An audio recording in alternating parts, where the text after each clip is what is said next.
এই স্পিডবোটে আজকে আমরা 28 জন যাত্রী, এখানে ফিটনেস বিহীন স্পিডবোট, এই স্পিডবোট 28 জন যাত্রী নিয়ে স্পিডবোট ছাড়ছে নদীর মাঝখানে। আমরা এই স্পিডবোট ফাটে গেছে, আমি আমার এই যে হাত কেটে গেছে, আমি এভাবে ধরেছি।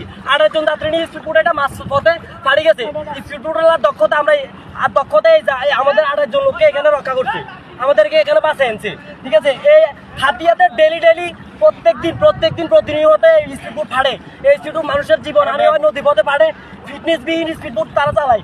ভাই দেখান, এই যে দেখান স্পিডবোট, এই যে স্পিডবোট এগুলা, এই যে এখানে এই স্পিডবোট 28 জন, এই সামনে দেখেন এই যে ফাটে গেছে। এখানে আমি ধরে রাখছি 28 জন যাত্রী নিয়ে এই স্পিডবোট নদীর মাঝখানে ফাটে গেছে। ঠিক আছে, এখানে আমরা অনেক কষ্টের বিরুদ্ধে খোদা আল্লাহ থাকার কারণে আর আমাদের মায়ের মুরব্বী দোয়া আমরা বাঁচিয়ে আসছি।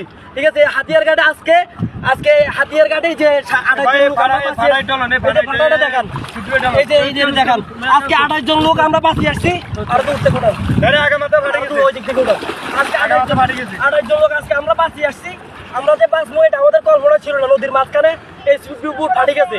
স্পিডবোট এই যে যারা স্পিডবোট চালায় সবগুলো ফিটনেস বিহীন, এগুলোর একটাও ফিটনেস নাই ভাই। ঠিক আছে, আপনি এটাই জানাই যে হাতিয়ার ঘাটে যে স্পিডবোট গুলো আছে এগুলো যাতে একটাও না চলে, এগুলো একটাও ফিটনেস নাই, এগুলো সব অকেজো, এগুলো বাইরে থেকে আনা।